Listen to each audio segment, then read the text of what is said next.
McBee's. Obsessed. Like, we're so happy you guys are Thank here. you. We were dying for you to get added to the lineup, so we're happy Thank you you're here. very much. Hate to ask, but have to. How's your dad? We love and we adore him. We support him. Steve Senior forever. Oh, thank you so much. We really appreciate that. You know, my dad is the most optimistic person we've ever met in our lives. The man was built to handle stressful situations, and he is doing great. If anything, we're more stressed out than he is, but we're just here to love and support him through this time. And as a family, we'll get through anything together. Absolutely. So, Absolutely. thank you very much. Thank you so much. Oh, guys, this is exciting. Shotsky? I wish it was a Shotsky. West Coast Shotsky? It's spin the wheel. So who wants to spin the wheel? Steven. Steven. The first BravoCon. Going for Jesse. Steven. Jesse. Jesse McBee, the shot. Jesse McBee. Oh, wow. Jackpot. Please let him dance, please. Oh, no. Okay, don't spin it too hard. It takes a while. Oh. That was a good one. Can you push it? Ooh. Wild? What's that mean? That means I get to choose, which I love this for me. And I'm gonna call this cowboy moves. Oh. Hit it. Okay. I don't have any moves. Can you, can we Whatever get feels like. everybody else to do it? Yes, Oh, brothers let's go. together. Everybody's up. You guys, they charge real money for a cowboy show in Vegas like this. This is great. Stinky leg, Cole. Come on. Oh, yeah. Cole's got the dirtiest stinky leg ever, so. Cole, hit the stinky leg. Yeah.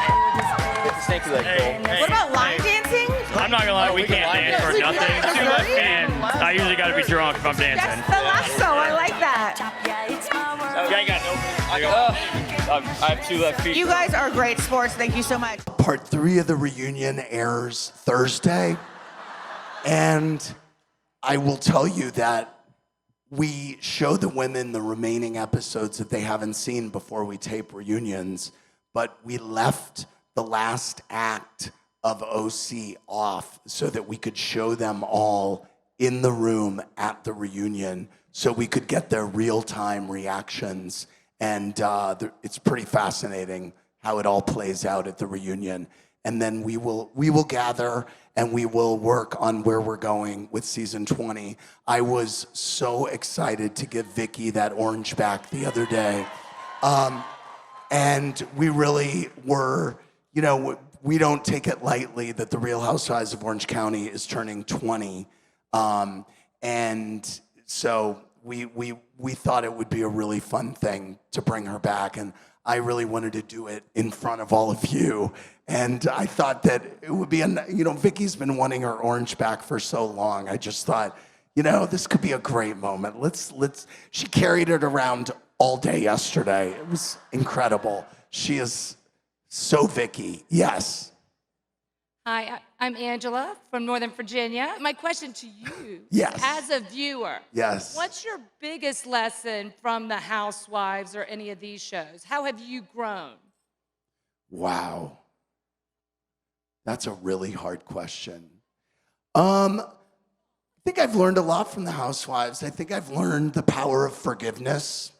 I think I've learned about people wanting to be heard, people wanting to be acknowledged, people wanting to be seen.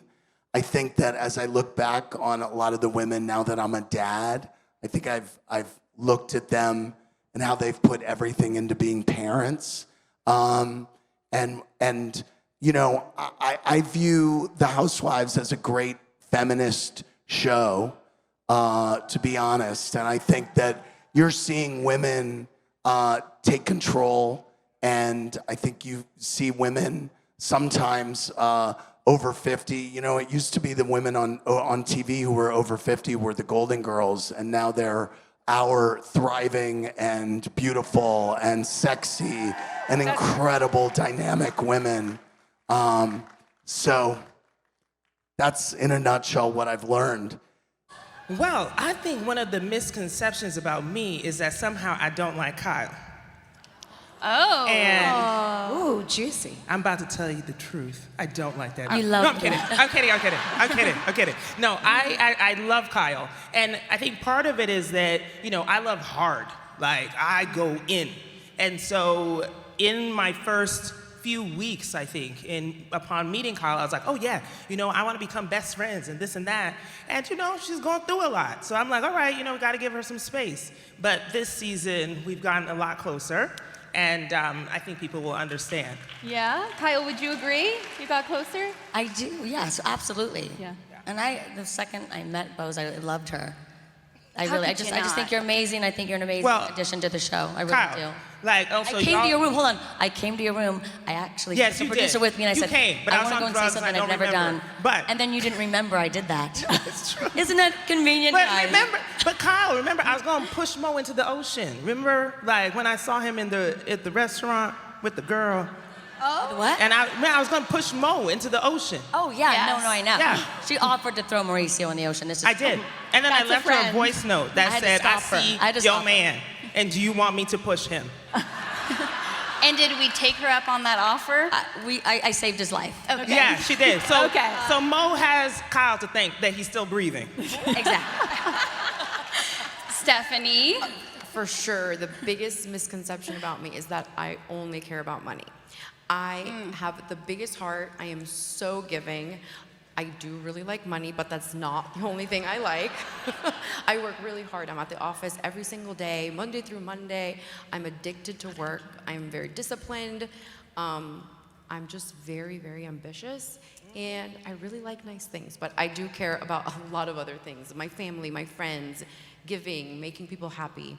And I love that. There's more I to me love than that. just. My Instagram's a little obnoxious, I know. Melissa, you joined New Jersey in season 3, not only as a rookie, but famously as a rookie to your sister-in-law, Teresa Giudice. Yes. So what did you truly expect going in?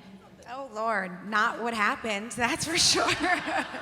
It was crazy. I mean, listen, obviously our franchise is mainly about family. It's always been, even when it started with like the Manzos and that group of sister-in-laws, and then it turned into our current group of sister-in-laws. And it's always a little bit tricky, as you know, Kyle, when it comes to filming with family, but I think obviously it's where we touch the hearts the most, that people are suffering. I know we're not all perfect with our families, right, guys? You have perfect families. I mean, so I feel like we're putting it all out there. And There's a lot more at stake.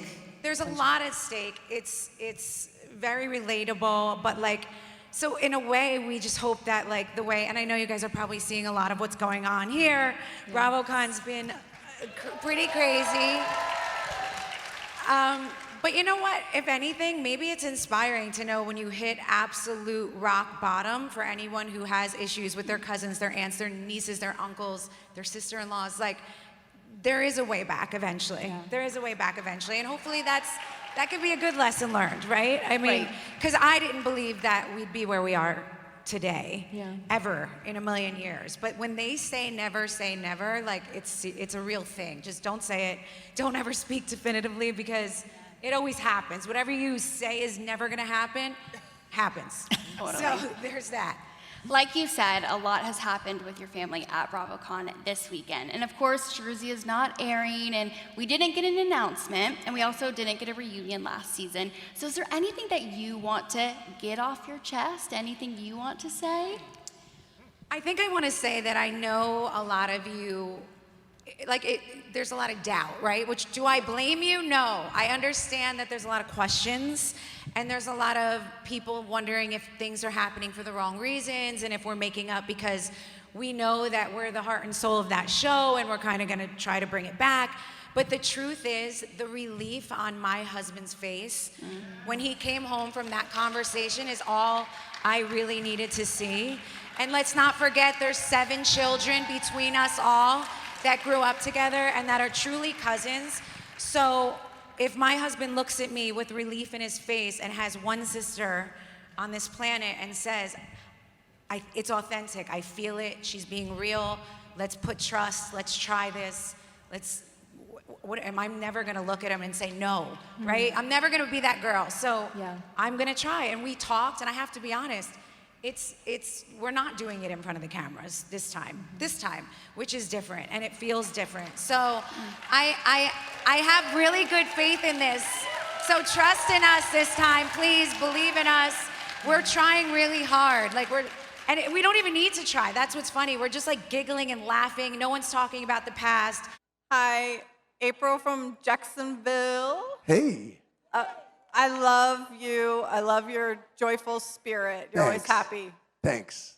If you had to pick one Bravo moment that you think defined the network's culture that you would put in a time capsule, what would that be? Are you kidding me? One moment? I know there's some good ideas like clip. Yeah. I mean, I have to say, this coming episode of Salt Lake City is one of my favorite recent full episodes of the Housewives because there's a lot of sisterhood and there's a lot of joy and there's a lot of coming together, but there's also a lot of kind of personal drama and kind of shocking moments.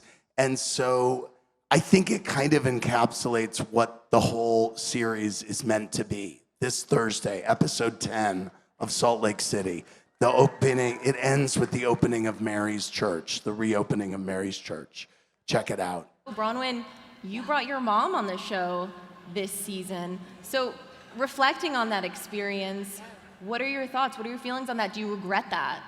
I don't regret it. It wasn't something I set out to do or not do. My mom was my dad's full-time caretaker with his Alzheimer's and dementia and was not doing well, and I thought she was overwhelmed, and I was actually filming our reunion, and I got a phone call from their neighbor that she was very, very ill. And I rushed back out there, and we found out she had a brain tumor. And my mom had had a brain tumor when I was a little girl, and I was with her at a routine mammogram when I was 8, and she stood up off the table and was shaky, and they thought that was weird. And I waited in the hallway while she had an MRI at 8 and at 39, both times she found out she had those brain tumors. And I feel like I was there. She and I don't have a perfect relationship, but it felt like I was the person to step in and take care of both of them. So I was there for her surgery. I moved them in with me, and I was aware I actually wasn't aware what day it ever was throughout that whole process, but I knew cameras were coming, and I kind of said, you need to just be away when we're filming. Obviously, she'd been sick. My dad had been put in memory care recently, but my mom was friendly with the producers. Damn those producers, they get right in there, you know what I mean? They're like 2 minutes in, they're calling her Muzzy like they're one of her grandkids, and I'm like, okay, this is going a bad direction. No, my mom wanted to film. She wanted to be part of what was happening in our house, and I was not shocked by the things that she said. That was not the first time she and I have had that conversation. And I remember thinking, and Todd has a lot of opinions too. Todd was like, I don't think this should be on camera.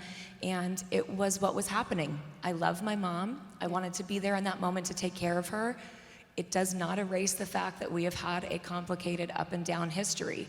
It doesn't get in the way of me taking care of her, but it also, I don't forget that those things have happened.